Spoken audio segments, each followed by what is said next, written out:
వ్యవసాయ అనుబంధ రంగాల సమాచార వారధి తెలుగు అగ్రికల్చర్ ఛానల్కి స్వాగతం. నేను మీ యాంకర్ శరత్. గ్రామీణ భారతానికి ఆర్థిక పునాది పాడి పంట. ఇంటి ముందు పశువులు, కోళ్లు, ఇంటి వెనుక పెరటి తోట, ఇదే సగటు భారతీయ రైతు కుటుంబపు ముఖ చిత్రం. సర్వావస్థలోనూ రైతు కుటుంబ సభ్యుల అవసరాలకు చేదోడుగా నిలుస్తోంది కూడా పాడి గేదెలు, దున్నపోతులు, ఆవులు, ఎడ్లే.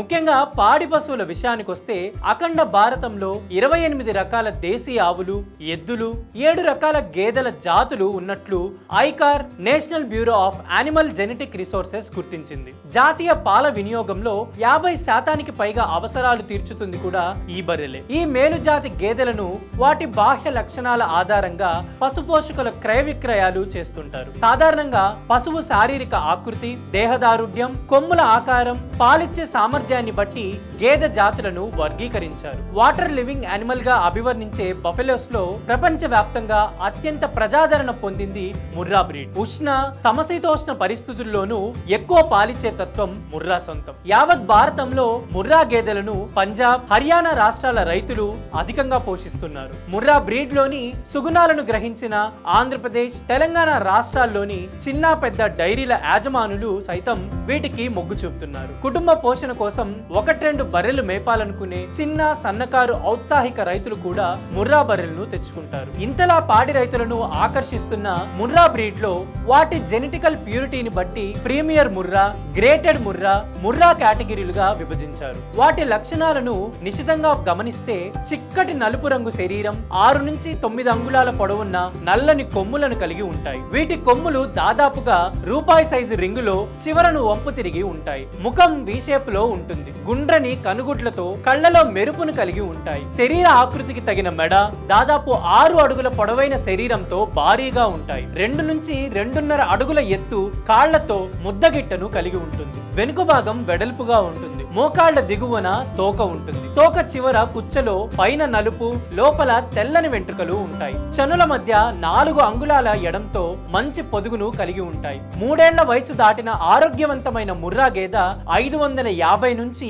700 కేజీల బరువు తూగుతుంది. మేపు యాజమాన్యం ఆశాజనకంగా ఉంటే సగటున 8 నుంచి 9 నెలల వరకు పాలిస్తాయి. ఒక ఈత కాలంలో సగటున 1500 నుంచి 2500 లీటర్ల పాలు ఉత్పత్తి చేస్తాయి. ముర్రా గేదె పాలలో వెన్న శాతం 7 నుండి 8% వరకు ఉంటుంది. రుచికరమైన గడ్డ పెరుగు తోడుకుంటుంది. నెయ్యి ఉత్పత్తి కూడా ఎక్కువ అన్నది అనుభవజ్ఞులైన పోషకుల మాట. అధిక పాడి దిగుబడినిచ్చే జాతి గేదెల్లో చెప్పుకోదగినది నీలిరావి. ఈ జాతి గేదెలు ఎక్కువగా పంజాబ్, పాకిస్తాన్ సరిహద్దు ప్రాంతాల్లో కనిపిస్తాయి. వీటి పాలు ఇచ్చే సామర్థ్యం ముర్రా జాతి బర్రెలకు సమీపంలో ఉంటుంది. నీలిరావి బాహ్య లక్షణాలను గమనిస్తే పసిగట్టడం చాలా తేలిక. కొమ్ములు వంపు తిరిగి ఉంటాయి. పై పెదవి నుంచి ముట్టె పైభాగం వరకు కాళ్ళు, తోక చివరన లేత గులాబీ రంగు మచ్చలు ఉంటాయి. చెవులు తమలపాకు ఆకారాన్ని పోలి ఉంటాయి. నీలిరావి గేదెల కనుగుడ్ల పైపొర తెలుపు రంగులో గుండ్రంగా ఉంటాయి. లోపల గుడ్లు నల్లగా ఉంటాయి. ముద్దగిట్ట కలిగిన దృఢమైన కాళ్ళు,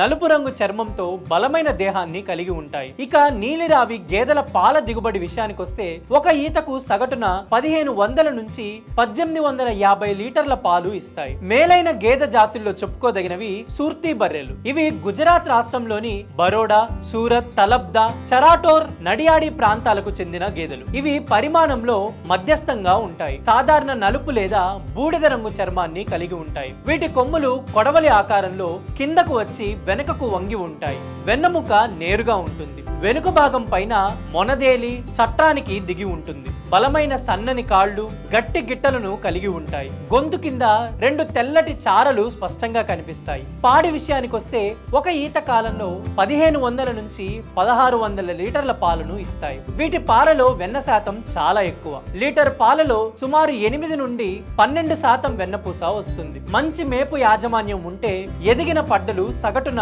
400 నుంచి 450 కేజీల బరువు తూగుతాయి. దున్నపోతులు 500 కేజీల వరకు బరువు ఉంటాయి. నమ్మకంగా మంచి పాడి దిగుబడినిచ్చే గేదెల్లో చెప్పుకోదగినది జాఫరాబాది. మేలైన గేదె జాతుల్లో అత్యంత బరువైన భారీ శరీరాకృతి గల బర్రెలివి. గుజరాత్ లోని గిర్ అడవుల్లో అధికంగా ఉంటాయి. నలుపు, బూడిద రంగు శరీరాన్ని కలిగి ఉంటాయి. పెద్ద తల, ముందుకు పొడుచుకొచ్చినట్లు ఉండే ఎత్తైన నుదురు, చెవులు కిందకి ఆనుకుని ఉండే వంపులు తిరిగిన దృఢమైన పెద్ద కొమ్ములు, లోపలికి ఉండే చిన్న కళ్లను బట్టి తేలికగా జాఫ్రాబాదీ గేదెలను గుర్తించవచ్చు. పాడి దిగుబడి విషయానికొస్తే ఈతకు 1000 నుంచి 1200 లీటర్ల పాలను ఇస్తాయి. ప్రతికూల వాతావరణాన్ని తట్టుకొని మనుగడ సాధించగల సామర్థ్యం జాఫ్రాబాదీ గేదెల సొంతం. మార్కెట్ లో గిరాకీ ఉన్న గేదెల్లో మెహసానా కూడా ఒకటి. ఇది ముర్రా, సుర్తి జాతి గేదెల సంకరం. గుజరాత్ లోని మెహసానా జిల్లాలో ఎక్కువగా ఉండడం వల్ల దీనికి ఆ పేరు వచ్చింది. వీటి లక్షణాలను చూస్తే చూడటానికి ముర్రా గేదెల్లాగే ఉంటాయి, కానీ కొమ్ములు ముర్రా అంత గుండ్రంగా కాకుండా కొద్దిగా వెడల్పుగా తిరిగి ఉంటాయి.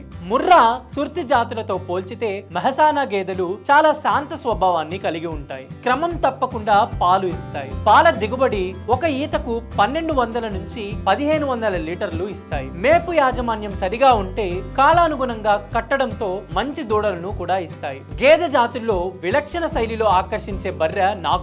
దీన్ని ఎలిచ్పూరి బర్రెలను కూడా పిలుస్తారు. మహారాష్ట్రలోని విదర్భ ప్రాంతానికి చెందిన ఈ పశువులు మధ్యస్థ బరువు కలిగి ఉంటాయి. వి ఆకారంలో ఉండే సన్నని ముఖం, కంటి పైభాగాన ఒద్దికగా ఉండే నుదురు, దానికి ఆనుకొని ఉండే పొడవైన కొమ్ములు. నుదురుకు ఇరువైపులా కొమ్ములు మొనదేలి ఉంటాయి. మెడ భాగాన్ని మించి ఉంటాయి. నలుపు, బూడిద రంగు చర్మాన్ని కలిగి ఉంటాయి. బలమైన కాళ్ళు, పొడవైన శరీరాన్ని కలిగి ఉంటాయి. పాడి విషయానికొస్తే తక్కువ మేత తిని కూడా సగటు పాల దిగుబడిని ఇస్తాయి. ఈతకు 700 నుంచి 1000 లీటర్ల పాలను ఇస్తాయి. రవాణా, పొలం పనుల్లో రైతులకు బాగా ఉపయోగపడతాయి మెహసానా గేదెలు. ప్రపంచంలో నీటి తర్వాత అత్యంత ఎక్కువగా సేవించే పానీయం టీ మరియు కాఫీలు. భారత రైతు కుటుంబాలు పొద్దున్నుంచి రాత్రి పడుకునే వరకు పాలు, పెరుగు, మజ్జిగ, వెన్న, నెయ్యి వాడితే tea, coffee, paneer, khoa, juice, sweets ఇలా ఎన్నో ఉప ఉత్పత్తుల తయారీ కోసం వ్యాపారులు గేదె పాలను వాడుతుంటారు. మొత్తంగా దేశీయ పాల ఉత్పత్తి,